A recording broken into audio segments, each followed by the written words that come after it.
Hi everyone, path finder के current electricity के MCQ number 13 को डिस्कस करेंगे। स्टूडेंट्स, ये एक बहुत ही बढ़िया सवाल है, तो अगर आप इस सॉल्यूशन वीडियो को लास्ट तक देखते हैं तो मुझे पूरा उम्मीद है कि आप बहुत कुछ सीखेंगे। तो please watch this video till end. तो let's read the question first and try to understand कि what is given and what we have to calculate. So there are two identical conducting spheres each of radius A and are placed at centre to centre separation D. दो identical conducting spheres हैं, radius दोनों का same है, ए है, identical है तो radius same ही होगा कि सेंटर्स के बीच का जो सेपरेशन है वो डी है और ये separation is very large compare to the radius, मतलब the spheres are kept far apart, काफ़ी दूरी है दोनों के सेंटर्स के बीच में। Now they are kept in a homogeneous medium of permittivity epsilon and resistivity rho. इन दोनों स्फीयर्स को एक मीडियम के अंदर रखा गया है जिसका परमिटिविटी दिया हुआ है, जिसका रेजिस्टिविटी दिया हुआ है। तो अगर इसका रेजिस्टिविटी दिया हुआ है तो इसका कंडक्टिविटी भी फाइनाइट होगा, और अगर इसका कंडक्टिविटी फाइनाइट है that means this medium can conduct electricity. This is very important. चलिए, तो आगे क्या दिया हुआ है, which one of the following is a correct expression for resistance between them. मतलब हमें स्फीयर्स के बीच का इलेक्ट्रिकल रेजिस्टेंस कैलकुलेट करना है। तो रेजिस्टेंस कैलकुलेट करने का एक क्लासिकल तरीका क्या है कि मान लेते हैं कि हमारे पास कोई रॉड है और इसका इलेक्ट्रिकल रेजिस्टेंस मुझे निकालना है। तो मैं क्या कर सकता हूँ, मैं जिन टर्मिनल्स के क्रॉस मुझे रेजिस्टेंस निकालना है वहाँ पर एक वोल्टेज अप्लाई कर दूँगा और बैटरी से, जो बैटरी लगाया उससे जो करंट पास किया वो करंट में मेजर कर लूँगा और रेजिस्टेंस हमारा आ जाएगा V/I। तो इसी आइडिया को हम यहाँ भी अप्लाई करने का सोच सकते हैं। So we can imagine a battery between the two spheres of certain voltage. तो ये मान लेते हैं वोल्टेज इसका V है। अगर हम किसी भी तरीके से कितना करंट बैटरी से पास कर रही है निकाल लेते हैं, then we can easily see that resistance will be V/I। So हमने वोल्टेज माना V, अगर हम करंट को भी V के टर्म्स में किसी तरीके से इवेलुएट कर लेते हैं तो V/I कर देंगे तो हमें रेजिस्टेंस मिल जाएगा बिटवीन दिस टू स्फीयर्स। इस क्वेश्चन को समझने के लिए मैं पहले ये एज्यूम करता हूँ कि जो स्फीयर्स है वो मान लेते हैं वैक्यूम में है। स्टेप बाय स्टेप हम आगे आएंगे और समझेंगे। तो मान लेते हैं कि ये अभी वैक्यूम में है और इसको मैंने एक V वोल्ट के बैटरी से कनेक्ट कर दिया। तो बैटरी क्या करेगा, बैटरी पोटेंशियल डिफरेंस मेंटेन करेगा और इस वजह से यहाँ पर पॉजिटिव चार्ज और यहाँ पर नेगेटिव चार्ज आ जाएगा। क्यों? क्योंकि ये हाई पोटेंशियल है, ये लो पोटेंशियल है, तो इसका मतलब यहाँ पर पॉजिटिव चार्ज आ जाएगा और दूसरे वाले स्फीयर पर उतना ही नेगेटिव चार्ज आ जाएगा। And this we can see from charge conservation. यहाँ पर +Q तो यहाँ पर -Q, ठीक है। और ये चार्ज ऐसा आया होगा ताकि हम अगर चार्ज को देखकर पोटेंशियल यहाँ का लिखें और यहाँ का लिखें तो पोटेंशियल डिफरेंस V के बराबर होगा। और ध्यान रखिए, स्फीयर्स के सेंटर के बीच का जो दूरी है वो काफ़ी ज़्यादा है। Therefore you can ignore the effect of charge on one sphere on the other. मतलब एक स्फीयर पे जो चार्ज है उसके इफेक्ट को आप निगलेक्ट कर सकते हैं ऑन द अदर स्फीयर। सो इतना हमें समझ आ जाना चाहिए। अब हमारा जो चैलेंज है वो है हमें करंट निकालना है। तो करंट हम कैसे निकालें? तो पहली बात तो मैंने आपको कहा कि इसको मान लो कि ये वैक्यूम में है। तो अभी ये वैक्यूम में है और यहाँ पर चार्ज +Q है, यहाँ पर चार्ज -Q है। Now you can imagine the medium. अब मान लीजिए कि यहाँ मीडियम है, क्योंकि मीडियम तो था ही। तो मैं आपको समझाने के लिए बस पहले माना कि यहाँ पर वैक्यूम था और इस तरीके से चार्ज आया। अब यहाँ जो मीडियम है उसका कुछ ना कुछ कंडक्टिविटी है।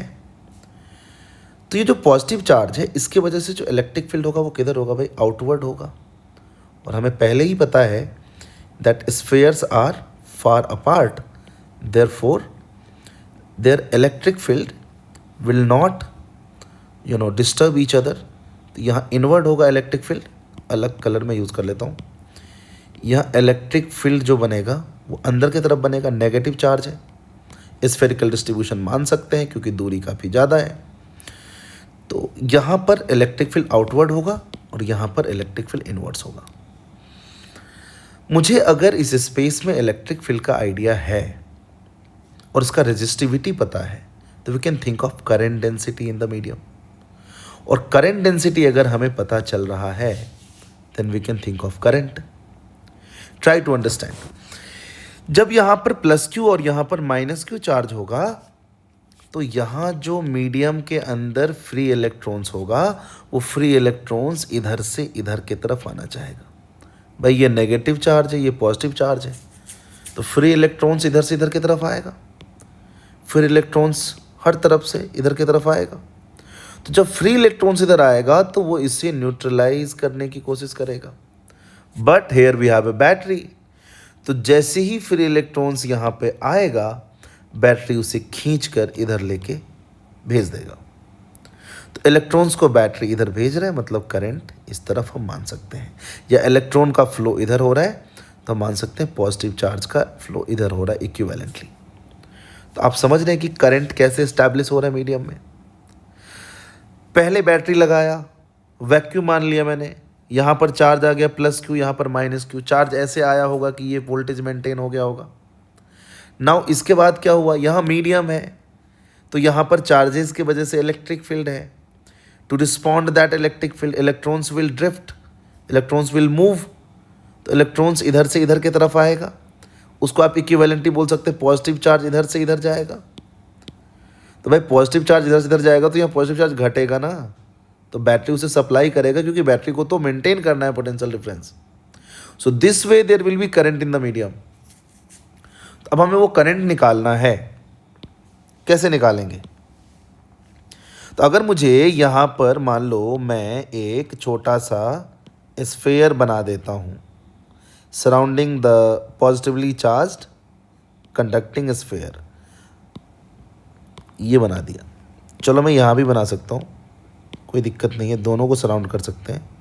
हाँ, और इसका जो रेडियस है ना that is suppose just bigger than this A से जस्ट बड़ा है, मतलब ए ही मान लेना। यहाँ पर जो चार्ज है वो मैंने मान लिया है क्यू है, और यहाँ पर इलेक्ट्रिक फील्ड आउटवर्ड मैंने पहले ही बोला आपको होगा, पॉजिटिव चार्ज है तो आउटवर्ड होगा इलेक्ट्रिक फील्ड। तो अगर यहाँ इलेक्ट्रिक फील्ड मान लेते हैं E, तो current density will be E upon rho, current density will be E upon रो,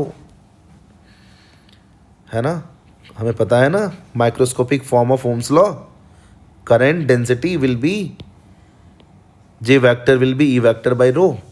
अगर इलेक्ट्रिक फील्ड यहाँ आउटवर्ड है तो करंट डेंसिटी भी आउटवर्ड होगा कि नहीं होगा? करंट डेंसिटी भी आउटवर्ड होगा। और अगर मैं करंट लिखना चाहता हूँ इस पूरे स्फेरिकल सरफेस से, तो आप समझिए यहाँ पर अगर मैं कोई छोटा सा एरिया ले लेता हूँ DA, यहीं ले लो DA, तो DA vector will be outward and electric field is also outward. Electric field is outward so current density is outward and DA is outward, so current I total आप लिख सकते हैं integration of this J dot DA over the whole surface. So अगर आप लिखेंगे I को तो क्या लिखेंगे, integral J that is E vector by rho dot DA vector. तो यहाँ पर 1 बाई रो को अगर मैं बाहर कर दूँ तो इंटीग्रल E डॉट DA अंदर बच जाता है। और ये बहुत इंटरेस्टिंग है, ये इंटीग्रल E डॉट DA क्या होता है, flux, and flux will be charge inside this surface, inside this closed spherical surface divide by epsilon not. यहाँ एप्सिलॉन नॉट नहीं होगा, एप्सिलॉन होगा, मीडियम का परमिटिविटी एप्सिलॉन है। तो this will be 1 by rho into q by epsilon, this is our current. I hope आपको समझ में आ गया। तो करंट हमारा अगर क्यू के टर्म्स में है तो इस वोल्टेज को भी क्यू के टर्म्स में लिखना पड़ेगा, then only we can have ratio V by I which will be independent of both V and I। तो हम वोल्टेज और चार्ज में रिलेशन निकालते हैं भाई। अगर यहाँ पे चार्ज Q है और यहाँ पर चार्ज माइनस Q है तो पोटेंशियल डिफरेंस आप कैसे लिखेंगे भाई? इस स्फीयर को मैं बोल देता हूँ A और इस स्फीयर को मैं बोल देता हूँ B, तो पोटेंशियल एट ए में लिखूंगा 1/4 एप्सिलॉन लिखूंगा, एप्सिलॉन नॉट नहीं लिखूंगा, 1/4 epsilon naught q by a square. And similarly potential of B लिखूंगा -1/4 एप्सिलॉन नॉट, एप्सिलॉन नॉट नहीं, क्यू बाई ए स्क्वायर नहीं होगा भाई, मैंने गलती से लिख दिया ए स्क्वायर, ए होगा Q by A. So the potential difference V will be basically VA minus VB, VA minus VB। तो डिफरेंस निकालना था ना, तो VA माइनस VB होगा, तो दिस माइनस दिस करेंगे तो माइनस माइनस प्लस हो जाएगा, this will be actually 1/2 epsilon Q by A. तो मुझे पोटेंशियल भी मिल गया in terms of Q, current मेरे पास ऑलरेडी है in terms of Q, so resistance हम इजीली निकाल सकते हैं। Let me create little bit of space. तो यहाँ पर मैं रेजिस्टेंस लिख सकता हूँ, दैट इज़ V/I। V हमारे पास है 1/2 एप्सिलॉन क्यू बाई ए, और करंट हमारे पास है क्यू बाई रो एप्सिलॉन। तो क्योंकि नीचे है करंट तो ऊपर चला जाएगा रो एप्सिलॉन और नीचे आ जाएगा Q. So this epsilon and epsilon is getting cancelled, Q and Q is getting cancelled, so the resistance we are getting is rho by 2 pi A. So this is the resistance between the sphere. तो हमने क्या किया, पहले हमने ये समझा कि कैसे करंट कंस्टिट्यूट कर रहा होगा अगर हम कोई वोल्टेज सोर्स यहाँ अप्लाई कर देते हैं, तो इस मीडियम में और स्फेयर के बीच में करंट कैसे कंस्टिट्यूट हो रहा होगा, कैसे चार्ज का फ्लो हो रहा होगा।